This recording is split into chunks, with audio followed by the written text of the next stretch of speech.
வணக்கம், welcome to SK channel. இன்றைக்கி நம்ம சேனல் நம்ம பார்க்க போகிறது நாட்டுக்கோழி கெட்டி குழம்பு. இது வந்து செட்டிநாடு ஸ்பெஷல். வாங்க எப்படி செய்கிறேன்னு சொல்லிட்டு பார்ப்போம். இந்த ஸ்பூனில் தான் நான் அளவு எடுக்க போகிறேன். ஒரு கடாயை அடுப்பில் வச்சுட்டு லோ ஃப்ளேம்லேயே வச்சுக்கோங்க. 1 ஸ்பூன் சோம்பு, 1 ஸ்பூன் சீரகம், அரை ஸ்பூன் வந்து மிளகு, 3ஐயும் போட்டுட்டு எண்ணெய் விடாமல் வெறும் சட்டியிலே வறுத்துக்கோங்க. இப்போது ஒரு சின்ன துண்டு பட்டை, 2 கிராம்பு, 1 ஸ்பூன் கசகசா, கொஞ்சம் போல் அன்னாசிப்பூ, ஏலக்காய் 2 எல்லாத்தையும் போட்டு நல்லா வறுத்துக்கோங்க. 1 ஸ்பூன் பச்சரிசி அது கூட சேர்த்துக்கோங்க. ஒரு 5 வரமிளகா வந்து அதை கூட சேர்த்துக்கோங்க. உங்களுக்கு காரம் அதிகம் வேணும்னா இன்னும் கூட மிளகா கூட சேர்த்துக்கலாம். இப்போ அதை ஒரு தட்டில் போட்டு ஆற வச்சுருங்க. அதே சட்டியை அடுப்பில் வச்சுட்டு ஒரு 4 ஸ்பூன் எண்ணெய் சேர்த்துக்கோங்க. நான் வந்து நல்லெண்ணெய் தான் சேர்த்துருக்கேன். அதில் ஒரு பிரிஞ்சியில் ஒன்று கட் பண்ணி போட்டுக்கோங்க. ஒரு 200 கிராம் சின்ன வெங்காயம் எடுத்து உரலில் இடித்து வச்சுக்கோங்க. அதே போல் ஒரு 10 வெள்ளைப்பூடி எடுத்து அதே போல் இடித்து வச்சுக்கோங்க. அதை எண்ணெய் உள்ளே சேர்த்துட்டு நல்லா வதக்கி விடுங்க. எப்போவுமே வந்து நாட்டுக்கோழி குழம்புலாம் செய்யும்போது, நாட்டுக்கோழி குழம்பு வறுவல் எதுவாக இருந்தாலுமே நல்ல நெய்யிலே செய்யுங்க. அதான் உடம்புக்கு நல்லது. இப்போ இந்த வெங்காயம் கூட 1 ஸ்பூன் உப்பு சேர்த்துக்கோங்க. அப்போ தான் ஈஸியாக வதங்கும் வெங்காயம். வெங்காயமும் வெள்ளைப்பூடு வந்து வதங்கும் போது ஒரு நல்ல ஒரு ஸ்மெல் கிடைக்கும்.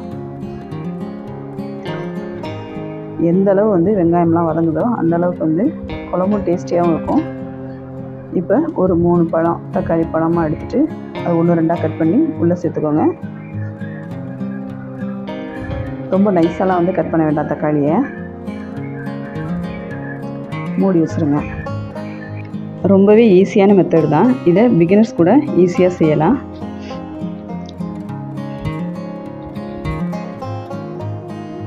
தக்காளி வெங்காயம் வந்து நல்லா வதங்கிடுச்சு. இந்த டைமில் 1 ஸ்பூன் வந்து இஞ்சியும் பூண்டும் தட்டி வச்சுருக்கேன், அதையும் உள்ளே சேர்த்துக்குவோம்.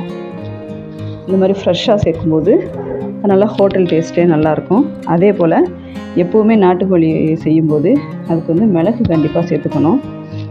நம்ம கறியோட அளவுக்கு ஏற்றபடி மிளகோட அளவையும் கூட்டிக்கலாம். நான் 1/2 கிலோ கறிக்கு 1/2 ஸ்பூன் போட்டிருக்கேன். இப்போது கறியை உள்ளே சேர்த்துக்கலாம். இந்த கறியோட அளவு வந்து 1/2 கிலோ.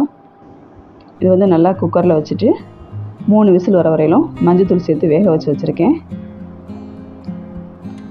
இதையும் உள்ளே சேர்த்து நல்லா எண்ணெயில் வதக்கி விட்டுக்கோங்க.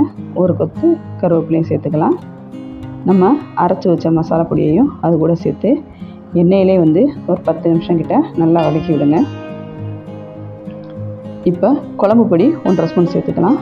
நம்ம காரத்துக்கு வெறும் மிளகா சேர்த்துருக்கோம், அதனால் குழம்பு பொடி சேர்த்துக்கலாம். இது வந்து காரம் அதிகம் இருக்காது.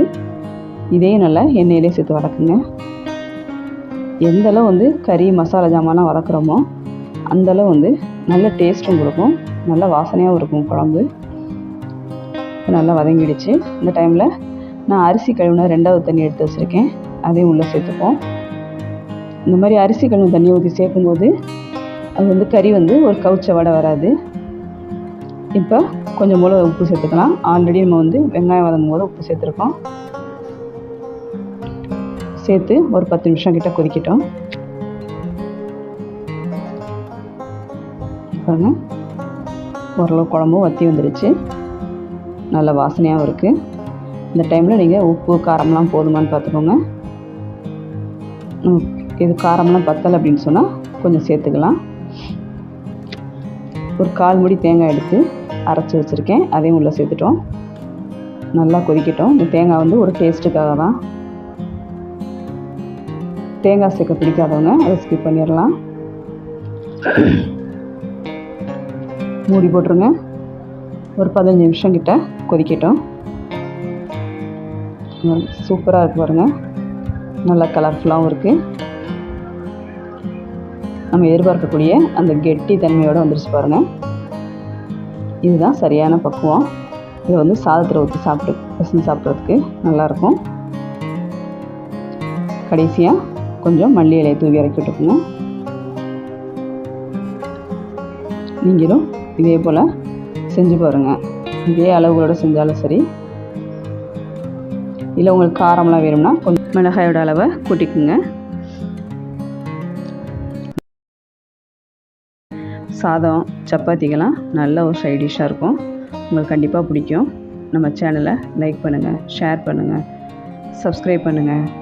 தேங்க்யூ.